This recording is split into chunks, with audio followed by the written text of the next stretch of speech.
2025 সালের 22শে April পহেলগাঁওয়ের Baisaran valley অর্থাৎ যাকে মিনি সুইজারল্যান্ডও বলা হয়, সেই মিনি সুইজারল্যান্ডে ঘটে গেল ভয়ঙ্কর হত্যালীলা।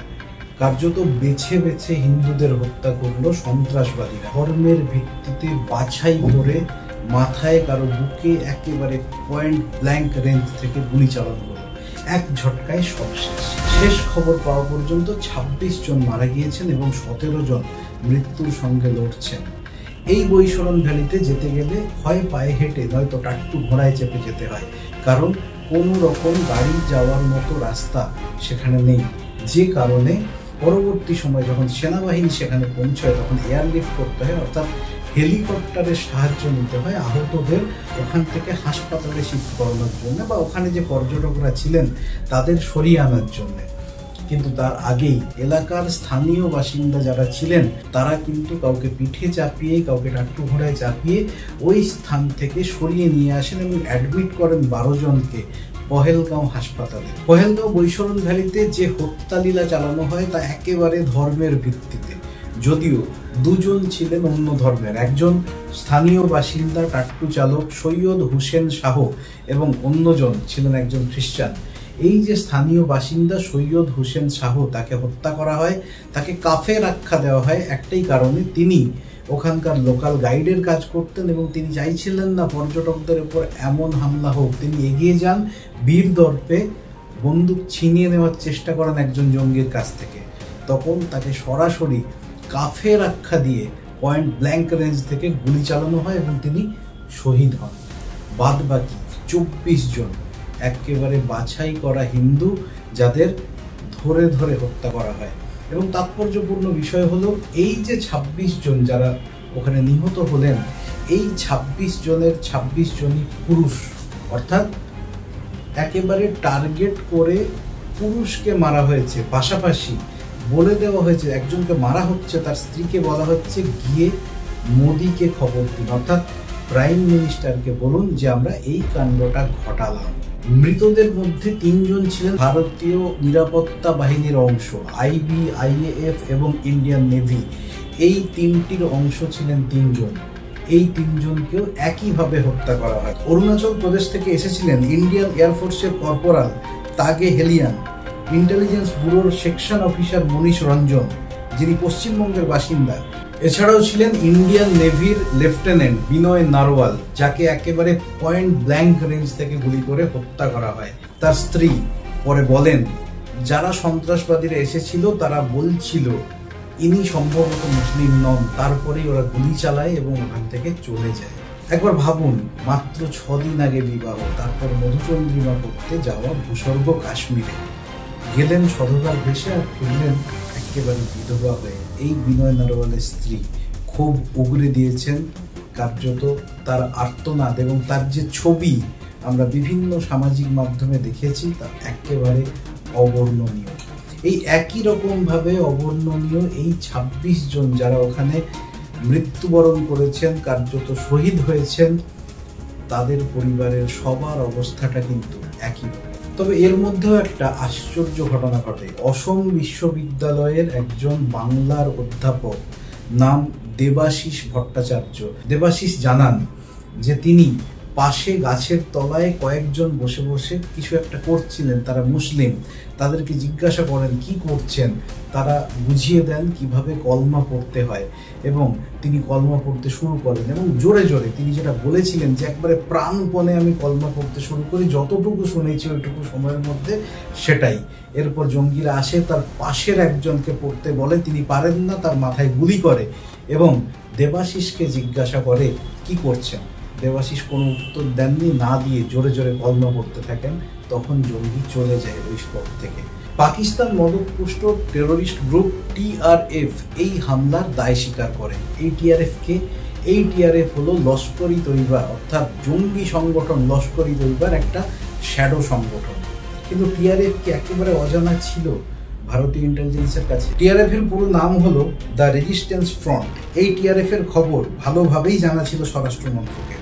পহেলগাঁও ঘটনার 2 বছর আগে, অর্থাৎ 2023 সালে কাশ্মীরের সাংবাদিকদের হুমকি দিয়েছিল টিআরএফ সংগঠন যার পর কেন্দ্রীয় স্বরাষ্ট্র মন্ত্রক অর্থাৎ অমিত শাহের দপ্তর এই টিআরএফকে ঘোষণা করে টেরোরিস্ট অর্গানাইজেশন। এই অর্গানাইজেশনকে ইউএপি এর আন্ডারে টেরোরিস্ট গ্রুপ হিসেবে আখ্যা দেওয়া হয়। পাশাপাশি সাজ্জাদ গুল, এই সংগঠনের অন্যতম একজন জঙ্গি, তাকেও টেরোরিস্ট আখ্যা দেওয়া। ইন্ডিয়ান এক্সপ্রেসের খবর অনুযায়ী এই হামলা চালিয়েছিল 4 থেকে 6 জন জঙ্গি। নিহতদের আত্মীয় পরিজন এবং স্থানীয় বাসিন্দা যারা ঘটনাস্থলের আশেপাশে ছিলেন তাদের সঙ্গে কথা বলে জম্মু কাশ্মীরের পুলিশ 3 জন হামলাকারীর স্কেচ বানায়। এরা প্রত্যেকেই পাকিস্তান থেকে এসেছিল। দ্য হিন্দুতে প্রকাশিত খবর অনুযায়ী হামলাকারীদের মধ্যে 2 জন স্থানীয় যুবক ছিল। এই 2 জঙ্গি হলো অনন্তনাগের আদিল গুরি এবং পুলওয়ামার এহসান। সরকারি সূত্র বলছে এই 2 জঙ্গি পাকিস্তান গিয়েছিল 2018 সালে। সেখানে তারা পাকিস্তানি টেরোরিস্ট অর্গানাইজেশনের কাছ থেকে ভালোভাবে ট্রেনিং নেয় এবং গত কয়েক মাস আগে ফিরে আসে এই কাশ্মীরে। কিন্তু এই যে অ্যাটাক হবে, এই অ্যাটাকের কি কোনো ইনফরমেশন ছিল না? টাইমস অফ ইন্ডিয়ার ক্রাইম রিপোর্টার রাজশেখর ঝা তার প্রতিবেদন লিখছেন যে এই ইনফরমেশন আগেই ছিল। একটি সরকারি সূত্রকে উদ্ধৃত করে তিনি লেখেন, 1 এপ্রিল থেকে 7 এপ্রিলের মধ্যে টেরোরিস্টরা কাশ্মীরের বেশ কিছু হোটেল অর্থাৎ পহেলগাঁওয়ের আশপাশের বেশ কিছু হোটেলে রেইকি অভিযান চালায় এবং ইন্টেলিজেন্স ভারত সরকারকে একটা ইনপুট দেয় যে টেরোরিস্ট অ্যাটাক হতে পারে। কিন্তু তারপরেও অ্যাটাক হলো। এই অ্যাটাকের ঘটনা কিন্তু মনে করিয়ে দেয় পুলওয়ামা হত্যাকাণ্ড। অর্থাৎ 2019 সালে যে পুলওয়ামা অ্যাটাক হয়েছিল, সেই পুলওয়ামা অ্যাটাকেরও 11টা ইন্টেল ছিল, 11টা ইন্টেল, তারপরেও অ্যাটাকটা হয়। 2019 সালের জুন মাসে কেন্দ্রীয় সরকারের স্বরাষ্ট্র দপ্তরের রাষ্ট্রমন্ত্রী জি কিষাণ রেড্ডি রাজ্যসভায় জানান যে পুলওয়ামা অ্যাটাকের ইনফরমেশন আগেই ছিল। শুধু উনি বলেন এমনটা নয়, এই ঘটনা পরবর্তীকালে প্রকাশিত হয়। এই ইস্যুতে ফ্রন্টলাইন তাদের ইনভেস্টিগেশন রিপোর্ট প্রকাশ্যে আনে। সেখানে দেখা যায় পুলওয়ামাতে হামলা হতে পারে এমন ইন্টেলিজেন্স রিপোর্ট আগে থেকেই ছিল। 2019 সালের 2রা জানুয়ারি থেকে 13 ফেব্রুয়ারি পর্যন্ত মোট 11টা ইন্টেলিজেন্স রিপোর্ট ছিল হামলার বিষয়ে। রিপোর্টে পরিষ্কার লেখা ছিল বদলা নেওয়ার জন্য হামলা হতে পারে। পুলওয়ামা হামলার পরে ভারতীয় ইন্টেলিজেন্স একজনকে মাস্টার মাইন্ড হিসেবে চিহ্নিত করে, যার নাম মুদাসি আহমেদ খান। কিন্তু আশ্চর্যের বিষয় হলো এই মুদাসি আহমেদ খান সম্পর্কেও দুটো ইন্টেল ছিল আগে থেকে। 24 জানুয়ারি 2019 মুদাসি আহমেদ খানকে নিয়ে বলা হয় যে মুদাসি আহমেদ খান নামক একজন জঙ্গিকে দিয়ে টেরর অ্যাটাক ঘটানো হতে পারে। 24 তারিখের পর 25 তারিখ অর্থাৎ 25 জানুয়ারি একেবারে বোল্ড হরফে লিখে দেওয়া হয় মুদাসি আহমেদ খান, তার সঙ্গে 4 জন বিদেশি, তাদেরকে স্পট করা হয়েছে, তাদের লোকেশন পর্যন্ত পাওয়া গিয়েছে, এরা অ্যাটাক করতে পারে। এবং সব থেকে আশ্চর্যের বিষয়, অ্যাটাকটা কোথায় হতে পারে? ইন্টেলিজেন্সের রিপোর্টে ছিল অবন্তিপুরা এবং পাম্পোরের কাছে অ্যাটাক হতে পারে। জানেন জায়গাটা কোথায়? একেবারে যেখানে পুলওয়ামাতে অ্যাটাক হলো সেই জায়গা থেকে এই জায়গার ডিস্টেন্স মাত্র 16 কিলোমিটার। এতগুলো ইন্টেল থাকার পরেও অ্যাটাক হলো। এই মুদাসি আহমেদ খান পুলওয়ামা হামলার আগে 2017 সালে সিআরপিএফ ক্যাম্পে অ্যাটাকের সঙ্গে যুক্ত ছিল। মুদাসি আহমেদ খানের লোকেশন ট্র্যাক করার পর ভারত সরকারকে টপ সিক্রেট জানিয়ে 12 ফেব্রুয়ারি 2019 সালে আরও একটি ইন্টেল প্রদান করেছিল ইন্টেলিজেন্স এজেন্সি, যেখানে স্পষ্ট লেখা ছিল পাকিস্তানি আতঙ্কবাদীদের সংগঠনের Twitter handle Shah gate 313 scan করে জানা যাচ্ছে ভারতীয় মিলিটারির এলাকা শিফটিংয়ের সময় কনভয়ে আইইডি ব্লাস্ট করা হতে পারে। 13 ফেব্রুয়ারি আবার সতর্ক করা হয় ইন্টেলিজেন্সের পক্ষ থেকে। কিন্তু এত ইনপুট থাকার পরেও ভারত সরকার যে কোনো কারণে হোক রিস্কটা নিল, যেখানে একেবারে বলা হয়েছিল যে কনভয়ে আইইডি ব্লাস্ট হতে পারে। আইইডি ব্লাস্ট মানে বিরাট বিস্ফোরণ, পুরো কনভয় উড়ে যাওয়ার আশঙ্কা থাকে এতে। তারপরেও তাদের এয়ারলিফটিং না করে অর্থাৎ হেলিকপ্টারের ব্যবস্থা না করে প্রায় 2500 সৈন্যকে একটি কনভয়, যেখানে ছিল 78টা গাড়ির কনভয়, সেই কনভয় নিয়ে যাওয়া হচ্ছিল একটা জায়গা থেকে অন্যত্র, ওই একই রুট ধরে, যে রুট সম্পর্কে আগে থেকেই অ্যাটাকের প্ল্যান হচ্ছে এটা জানা গিয়েছিল এবং সেই ইন্টেল দেওয়া হয়েছিল সরকারি স্বরাষ্ট্র মন্ত্রককে। যদিও তারপরেও ঘটনাটা ঘটল, মারা গেলেন অনেকজন সিআরপিএফ জওয়ান। কিন্তু এত ইনফরমেশন, এত ইন্টেলিজেন্স ইনপুট থাকার পরেও হামলা হলো, তাহলে দায়টা কার? मुझे जवाब दीजिए ये जो आतंकवादी है, ये नक्सलवादी है, उनके पास शस्त्र और बारूद कहां से आता है? वो तो विदेश की धरती से आता है और सीमाएं संपूर्ण रूप से आपके कब्जे में है। सीमा सुरक्षा बल आपके कब्जे में है। मैंने उनको दूसरा सवाल पूछा। हमने कहा आतंकवादियों के पास धन आता है, हवाले से आता है, पूरा मनी ट्रांजैक्शन का कारोबार भारत सरकार के कब्जे में है, आरबीआई के अंडर में है, बैंकों के माध्यम से होता है। क्या प्रधानमंत्री आप इतनी निगरानी नहीं रख सकते कि ये जो धन विदेश से आकर के आतंकवादियों के पास जाता है आपके हाथ में है, आप उसको क्यों नहीं रोकते हैं? मैंने तीसरा सवाल उनको पूछा कि विदेशों से घुसपैठ ही आते हैं, घुसपैठ ही आतंकवादियों के रूप में आते हैं, आतंकवादी घटनाएं करते हैं, भाग जाते हैं। प्रधानमंत्री जी आप मुझे बताइए, सीमाएं आपके हाथ में है, कोस्टल सिक्योरिटी आपके हाथ में है, बीएसएफ सेना सब आपके हाथ में है, नेवी आपके हाथ में है, ये विदेश से घुसपैठ के कैसे घुस जाते हैं? मैंने चौथा सवाल पूछा, सारा कम्युनिकेशन भारत सरकार के अंडर में है। कोई भी अगर टेलीफोन पे बात करता है, ईमेल भेजता है, कोई भी कम्युनिकेशन करता है, भारत सरकार उसको इंटरप्ट कर सकती है।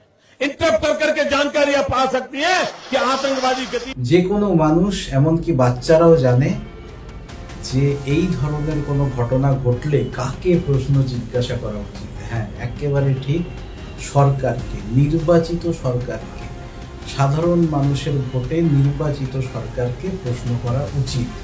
কিন্তু করা হয় কি? 2016 সালের একটি জনসভা থেকে প্রধানমন্ত্রী বলেন যে ডিমনিটাইজেশন অর্থাৎ নোটবন্দির ফলে টেরোরিস্টদের কোমর ভেঙে দেওয়া হয়েছে। ঠিক কেমনটা কোমর ভেঙেছে?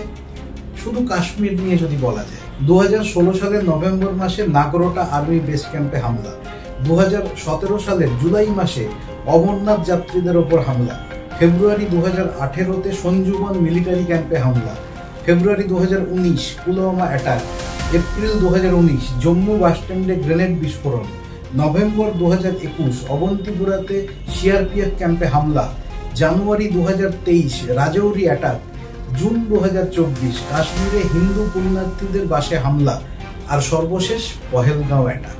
এতগুলো অ্যাটাক হওয়ার পরেও প্রশ্নহীন মিডিয়া, কোনো মিডিয়ার হিম্মত নেই প্রশ্ন করার যে অ্যাটাকগুলো কেন হচ্ছে। ডিমনিটাইজেশন করা হলো, কোমর ভেঙে দেওয়া হলো, মিলিটারি বেশ, মিলিটারির এত কিছু, এত জায়গায় এত হুঙ্কার, নতুন ভারত, আত্মনির্ভর ভারত, আজকে রাফাল, কালকে বিরাট বিরাট আগ্নেয়াস্ত্র, জনগণের করের টাকায় প্রশিক্ষণ, ইত্যাদি ইত্যাদি ইত্যাদি সব কিছু। তাহলে এতগুলো টেরোরিস্ট অ্যাটাক কেন? তাহলে কিসের, কোথায় দৃঢ় প্রধানমন্ত্রিত্ব আমরা পেয়েছি? আমরা নরেন্দ্র মোদীর কাছে শুনেছি একাধিকবার, আগের প্রধানমন্ত্রী যিনি ছিলেন মনমোহন সিংহ অত্যন্ত দুর্বল, তাকে মিমিক্রি করে একটা সিনেমাও হয়েছে দ্য অ্যাক্সিডেন্টাল প্রাইম মিনিস্টার। কিন্তু এমন সিনেমা 2014 সালের পর থেকে আর ঘটেনি যেখানে প্রশাসনকে, সরকারকে আঙুল তুলে প্রশ্ন করা যায়। আর শুধু মিডিয়া কেন, যদি আমরা চলচ্চিত্রের কথা বলি তাহলে দেখবেন 2024 সালের লোকসভা নির্বাচনের আগে বেশ কিছু সিনেমা লঞ্চ হয়েছিল, যেমন তেজস বা এটসেট্রা এটসেট্রা। সেগুলো প্রত্যেকটাই প্রো গভর্নমেন্ট, অর্থাৎ গভর্নমেন্ট ঠিক কতটা সাফল্য পেয়েছে, কিভাবে জঙ্গিদের দমিয়ে দিচ্ছে, কিভাবে এই নাশকতা বন্ধ করছে, ইত্যাদি ইত্যাদি ইত্যাদি। কিন্তু কোনো জায়গায় কোথাও একটা বারের জন্য এই প্রশ্ন তোলা হয়নি। এত ইন্টেলিজেন্স ইনপুট বিভিন্ন সময় থেকেছে, তারপরেও নোটবন্দি হয়েছে, নোটবন্দি হওয়ার পরেও কোমর ভেঙে দেওয়া হয়েছে। কোমর ভেঙে দেওয়ার পরে সোজা হয়ে দাঁড়িয়ে উঠে জঙ্গিরা যথারীতি একইভাবে, বরং আগের থেকে বেশিভাবে অ্যাটাক চালিয়ে যাচ্ছে। মৃত্যু হচ্ছে সাধারণ মানুষের, পাশাপাশি মৃত্যু হচ্ছে ভারতীয় সৈন্যদের। এর উত্তর দেবে কে? আসলে মুশকিলটা হলো এখনকার রাজনীতিকদের মধ্যে ন্যূনতম লজ্জাবোধটাও নেই। যদি 26/11 ঘটনা মনে করেন, শিবরাজ সিং পাটিল অর্থাৎ হোম মিনিস্টার ছিলেন, এখন যেমন অমিত শাহ রয়েছেন, তিনি কিন্তু 26/11-তে মুম্বাই অ্যাটাকের পরে খানিকটা জনতার চাপে পড়ে ইস্তফা দিতে বাধ্য হয়েছিলেন। মুম্বাই অ্যাটাকের পরে মহারাষ্ট্রের মুখ্যমন্ত্রী বিলাসরাও দেশমুখ পদত্যাগ করেছিলেন। হ্যাঁ, পদত্যাগ করেছেন বলে যে বিরাট ভালো কিছু করে ফেলেছেন এরা, ব্যাপারটা তেমন নয়।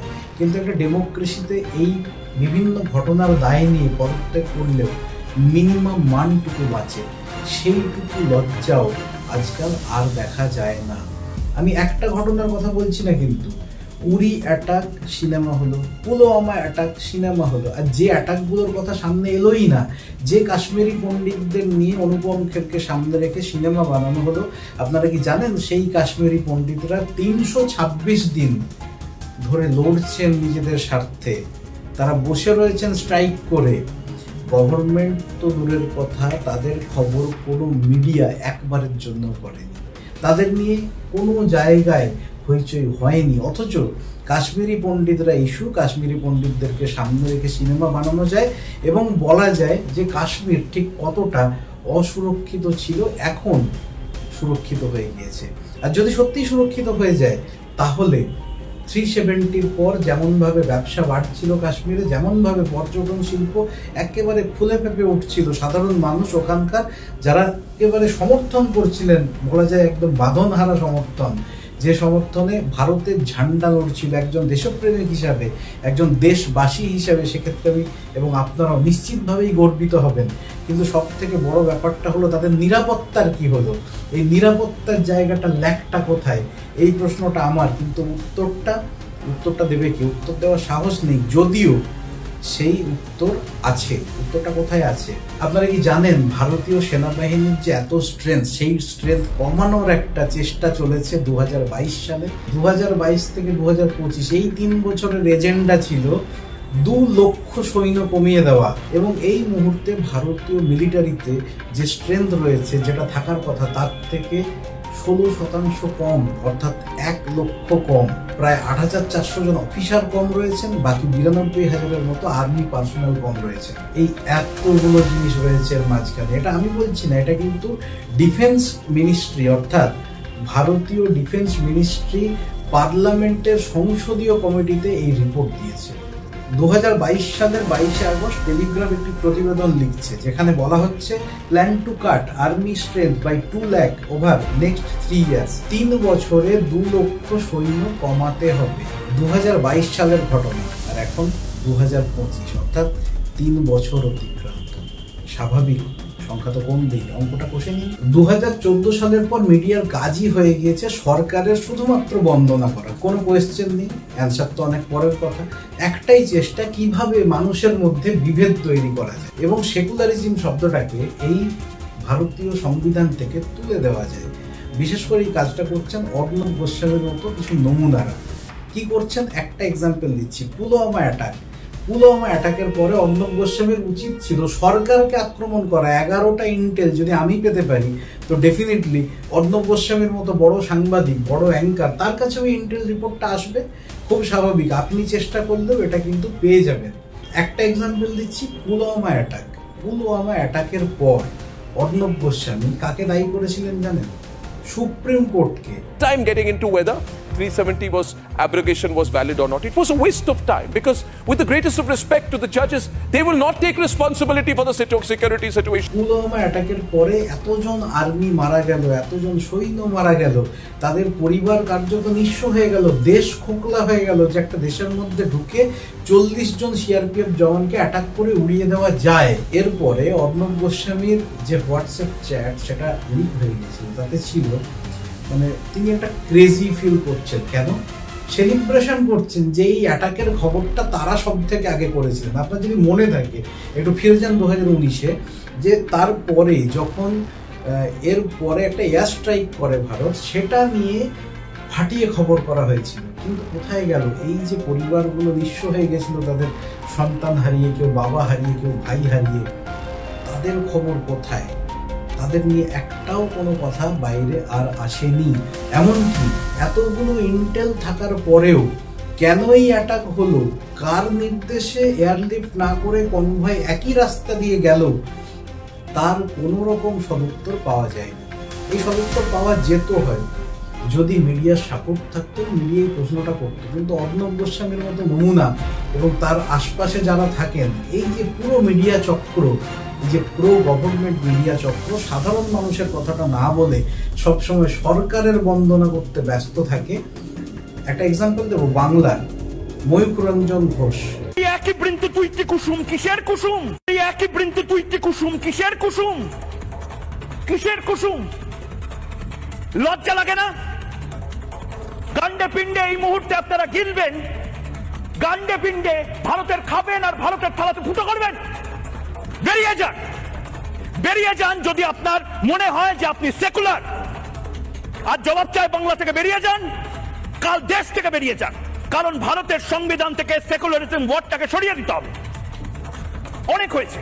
অর্থাৎ একজন পুলওয়ামা অ্যাটাকের পর বলছেন সুপ্রিম কোর্ট দায়ী, অন্যজন পহেলগাঁও অ্যাটাকের পর বলছেন যে এই দেশে যারা সেকুলার তাদেরকে বার করে দেওয়া উচিত। এই 2014 পর থেকে দেখা যাচ্ছে হিন্দু খাতরে মে হ্যায় এই ন্যারেটিভটা চালানোর একটা বিরাট চেষ্টা হচ্ছে।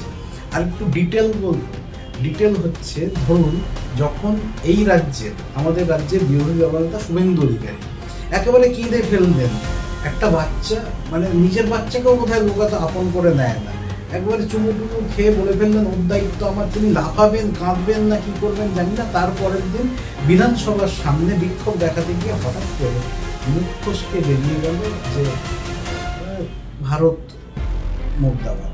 যাই হোক, মানে আমি এই জিনিসটা দেখেছি আর কি সোশ্যাল মিডিয়াতে, তাই বলছি। ইন্ডিয়ান নেভির লেফটেন্যান্ট বিনয় নারওয়ালের বোন কাঁদতে কাঁদতে বলছেন যে আমার ভাই বেঁচে ছিল 1.5 ঘন্টা, কেউ আসেনি, কোনো আর্মি আসেনি তাকে উদ্ধার করতে।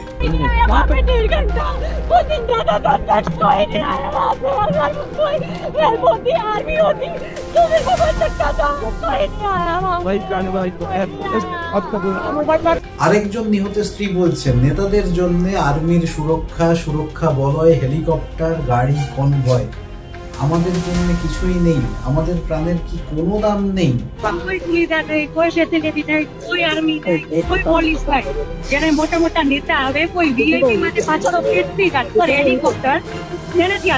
একেবারে ঠিক বলেছেন মহিলা।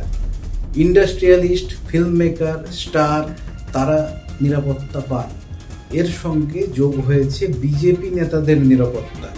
এই রাজ্যে 2014 সালের আগে দেখেছিলেন শঙ্কুদেব পান্ডার মতো নেতাও 4 জন কমান্ডো সিকিউরিটি পায়। 2021 সালে এই প্রতিবেদনটা লক্ষ্য করুন, 2021 সালে 79 অর্থাৎ 79 জন বিজেপি নেতাকে কেন্দ্রীয় সুরক্ষা দেওয়া হয়। কারোর Y+, কারোর Z, কারো X, কারো শুধু Y। অর্থাৎ এক একজনের 8 থেকে 56 জন পর্যন্ত কমান্ডো সিকিউরিটি। জনগণের করের টাকায় 100% ট্রেন করা এই সিকিউরিটিরা এই শঙ্কুদেব পান্ডা মার্কা নেতাদের পিছন পেছন ঘুরে বেড়ান তাদের সুরক্ষা দেওয়ার জন্য। আমার প্রশ্ন এখানেই যে এদের প্রাণ কি সাধারণ মানুষের প্রাণের থেকে অনেক বেশি গুরুত্বপূর্ণ? আর যদি গুরুত্বপূর্ণ হয় আমার কোনো অসুবিধা নেই, তাহলে সাধারণ মানুষের জন্য সিকিউরিটি কোথায়? 2021 সালের পর থেকে 2025 সাল পর্যন্ত সিকিউরিটি দেওয়া ছিল, পরে 2025 সালে 32 জনের সিকিউরিটি ক্যান্সেল করে কেন্দ্রীয় স্বরাষ্ট্র মন্ত্রক অর্থাৎ অমিত শাহের দপ্তর। এই রাজ্যে যারা বিজেপির ছোট বড় সেজো মেজো এই নেতারা রয়েছেন তাদের আশপাশে আগে পিছনে 8 জন 10 জন, কারোর আবার 16 জন, এতজন করে কেন্দ্রীয় সুরক্ষা বলয় থাকে। কেন্দ্রীয় যারা সিকিউরিটি তারা থাকে, সিআরপিএফ জওয়ানরা থাকে, সিএপিএফ জওয়ানরা থাকে, এরা থাকে। এদেরকে জনগণের করের টাকায় ট্রেন করা হয় সুরক্ষা দেওয়ার জন্য। এই জনগণ টাকা দিচ্ছে কি শঙ্কুদেব পান্ডাদের মতো নেতাদেরকে সুরক্ষা দেওয়ার জন্য? তার জীবনের দাম আছে, আমার আপনার জীবনের দাম নেই। ওই মহিলার স্বামীর জীবনের দাম ছিল না, ওনার দাম ছিল না। অর্থাৎ নেতাদের প্রাণের দাম সাধারণ মানুষের প্রাণের থেকে অনেক বেশি গুরুত্বপূর্ণ, কারণ তারা সাধারণ মানুষ কিভাবে ভালো থাকবেন সেটা ভাবতে ভাবতেই সময় কাটিয়ে ফেলেন। ভোট আসে, ভোট যায়, ভোটে জেতেন, তারপর ওই তার আর পর নেই কোনো ঠিকানা। আপাতত এই পর্যন্ত কিছু ইনফরমেশন সামনে রাখলাম। যদি মনে হয় এই ইনফরমেশন ভেরিফাই করবেন অবশ্যই করতে পারেন। ওপেন সিক্রেট ডিফেন্সের ওয়েবসাইট রয়েছে এবং সব থেকে বড় কথা গুগল রয়েছে। তার থেকে বড় কথা 4-5টা এআই প্ল্যাটফর্ম রয়েছে। যে কোনো জায়গায় আস্ক করবেন, আপনাকে detail information with appropriate link তারা আপনাকে প্রোভাইড করতে পারে। আপনি সাহায্য নিন, দেখুন, তারপরে মন্তব্য করুন। শুধু নিজেদের মধ্যে ভেদাভেদটা করবেন না। এরা এটাই চায় যে কিভাবে মানুষকে মানুষের সঙ্গে লড়িয়ে দিয়ে ক্ষমতায় আসীন হওয়া যায়, কিন্তু একবারের জন্য ভাবে না। নিজেরা Z+ সিকিউরিটি নিয়ে, কেউ Y+ সিকিউরিটি নিয়ে ঘুরে বেড়ান, কিন্তু সাধারণ মানুষকে নিরাপত্তা দেব কিভাবে এই কথা কেউ ভাবেন না। শুধু কি জঙ্গিহানা, কখনো ট্রেন উল্টে যাচ্ছে, কখনো ফ্লাইওভার কোলাপস করছে, কখনো পদপৃষ্ঠ হয়ে মারা যাচ্ছেন শয়ে শয়ে মানুষ, হাজার হাজার মানুষ, তাদের কথা কেউ বলে না।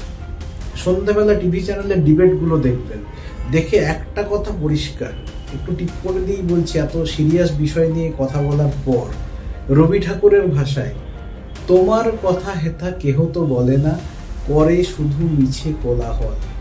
বাদবাকিটা বসিয়ে নেবেন। নমস্কার।